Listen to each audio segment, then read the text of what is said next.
Hi, everyone. Welcome to the Summit 2020 by the MacArthur Foundation.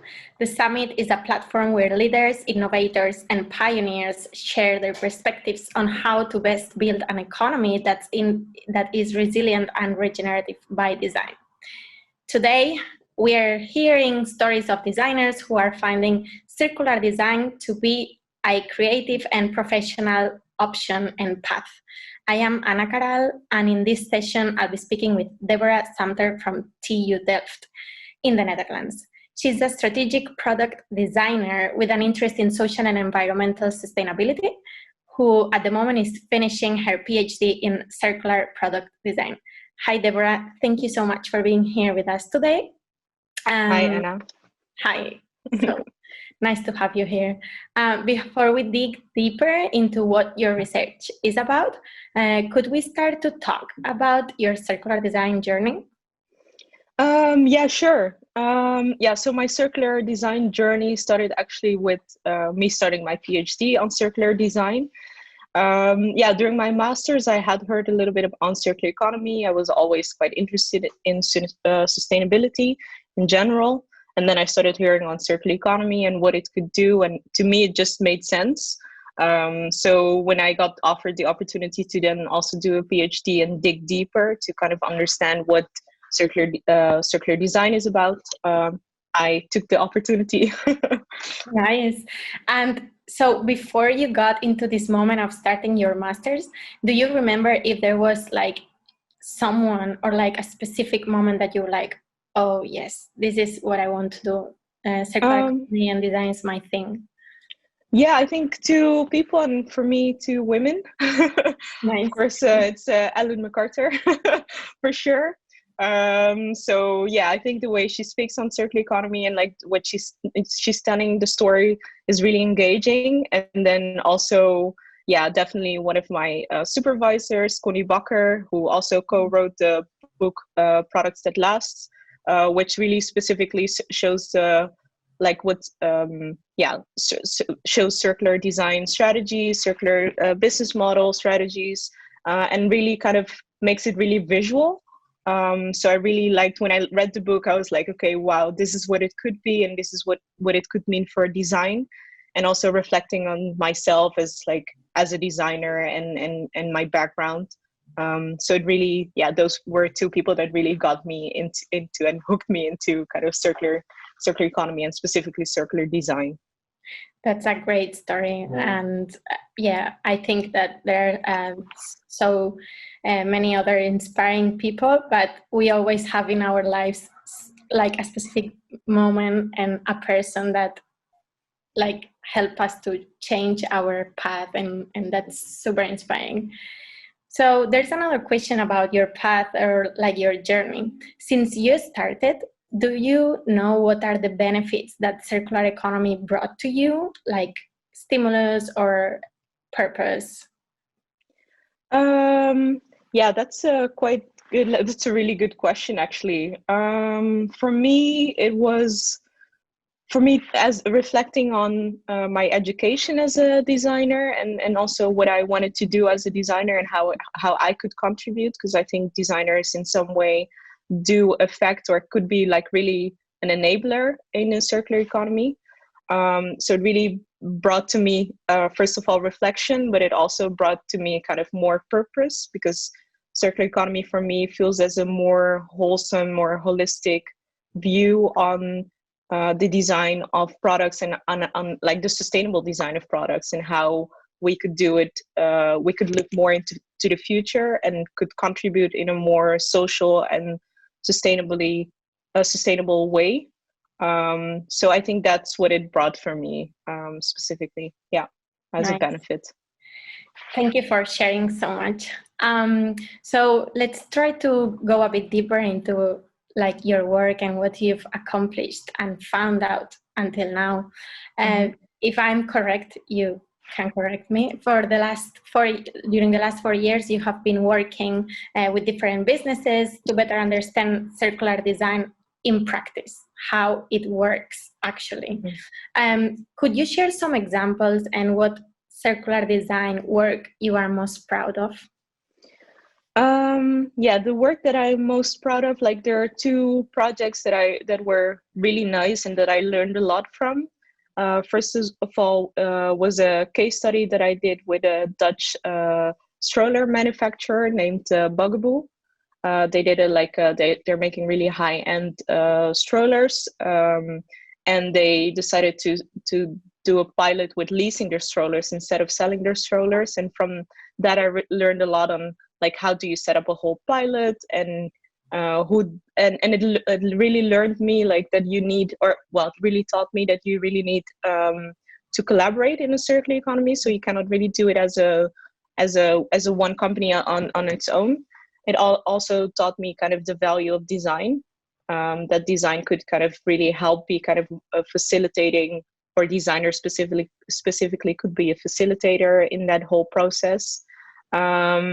And then it also helped me to see like that design also should focus more on like looking forward. So really not only making a product and then throwing it on the market, but also like how does the whole system work? How do we get it back? How do we make engage users to send products back? So it really has given me some insights in how it pivots the role of design. And then a second project was a co-project that I was on circular economy competencies building, which also taught me a lot, where I talked to designers from like five quite large organizations, and they gave me different perspectives. And in that project, I also learned more about communication on circular economy. That's also super important, because we really have to start creating a vocabulary to talk with different people on, okay, what does circular economy mean? No, it's not only recycling, but it's more than that. And then how do we then incorporate it in our practices? Yeah, this sounds very interesting, and I think that the language side, like that angle, comes in many different conversations. And I was wondering, did you find out something that stood out for you about the language and types of communications that we should use when talking about circular design, for example? Yeah, I think so. I think it's about like, well, the language is of course focused on well, saying that it's not only about recycling, but it's also about like other strategies, so such as well, focusing first on the inner loops and then out. I think the audience might know, but it's just also encouraging that, but also making other people aware of that. I had a really interesting case where there was a graduation student that worked for Philips that I talked to, and he talked about, okay, how can we make a certain product more repairable? And then what the other people in the department thought it was, they had a really other like perspective in mind. So it's also about like really having clear focus on what we're talking about. So if it's about repair, like what do you mean with repair? Because certain people might have other perspectives, so it's in that sense like really aligning those perspectives. Yeah. Nice. Well, it's a good one to know. So making sure that everyone understands the same for each of the concepts might help also have better communications afterwards. Cool. Yes. That's a good takeaway for this conversation and all the designers that are joining us. I wanted to go back into the research that you mentioned about the competencies, because that one you've spent like many months and years. So would you have any recommendations about these circular economy based competences for design educations that you want to share with the audience and other professors and academic people that are also in their journey towards implementing circular economy in their educations? Yes, I can share some. So yeah, so I had like really, so I did a case study. I had different conversations with designers that are now like maybe what you could call pioneers in the field, and they're really working already towards building more circular products and services. And from them I really learned that well, I learned that one of the issues or one of the things that that that would need attention is impact assessment, or what I call then circular economy assessment, like where it's on the one hand, like, am I really designing something that's truly circular, and how do I assess that? How do I know if something if a certain design direction that I'm choosing is circular enough? And then also, on the other hand, doing some assessment on environmental level. So is it really environmentally sustainable? But also on the social aspects, what would it mean socially? So for the user, for the local environment, on a social level. So it's really on those aspects where I'm finding that there's interest, and there's a need to develop that competency. There's another thing that I saw is like that the focus on designing for multiple use cycles and designing for recovery. So it's really about thinking way ahead of, like, what would the second user do, or what would a third user do, and what does that mean for design? How does that influence the design decisions that I'm making right now? Which is quite hard to assess because you never know how something will develop. But it's really about, like, thinking more in scenarios and developing future visions. And then some another aspect that I would want to highlight is systems thinking, which of course the Ellen MacArthur Foundation also really emphasizes a lot. But I have seen that that's also something that education might need to spend more attention on. Like, what does it mean? What does it mean for different people with different backgrounds? For designers, that might be something different in terms of educational needs. So that would be three things that I want to highlight, definitely. I think that's amazing. Like, you're giving a lot of ideas of how future research can focus and where to look into a bit more in depth, so that we can keep developing our knowledge and implementing all these strategies and findings into businesses and academia. So thanks a lot for sharing this. Yeah, no problem.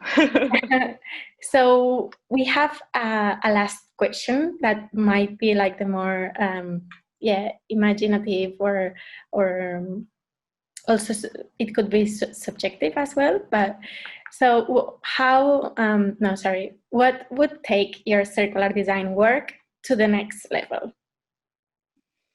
Ooh, yeah, that's a hard question. Maybe I might kind of reinterpret the question, but I would say... Feel free to reinterpret as you wish. Yeah, I would say, like, really being able to kind of experiment and try things out. So if there would be a space, or there would be an opportunity to test different solutions, different ways of, like, different hypotheses or assumptions that we have within the circular economy or within circular design specifically, that would really help to kind of take the work to the next level, because then that would mean you could learn from that, and then of course alter the assumptions or alter the solutions or whatever you would be testing.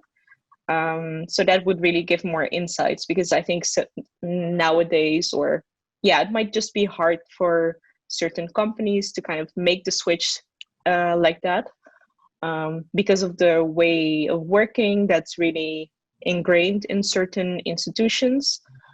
So really having the opportunity to test solutions, to test ways of thinking, to test methods, to test education. So I would say test. That's very useful. So I think one of the takeaways from this conversation is basically we need to experiment. We need to, companies have to encourage to be more curious and set up some labs and spaces to test and validate ideas, and definitely collaborate as well, right? Yes, I agree. Super. Would you like to add anything else to this conversation, or are you with it? Well, no. So I'm just currently finishing my PhD, writing my dissertation. So it will be hopefully publish soon. So if people want to reach out, then they're always welcome to reach out to me. And yeah, that's actually what I wanted to say. Like, feel free to. I'm really happy to kind of have my thinking evolve, like help my thinking evolve. So it would be nice to kind of, if people would be interested, to kind of reach out to me, so we could have those conversations. Yeah. That's amazing, and congratulations for being in this end part of this long journey of writing the PhD. So, yeah, and if anyone in the audience is curious, as Deborah said, feel free to reach and create new collaborations. Thank you so much, Deborah, for being with us today and sharing your journey, insights, motivations, and all the recommendations for future research. To our audience, thank you for watching. And if you want to learn more about circular design and engage with our community, join us by searching Circular Design Guide on LinkedIn. Stay tuned for the next sessions and see you soon. Thanks.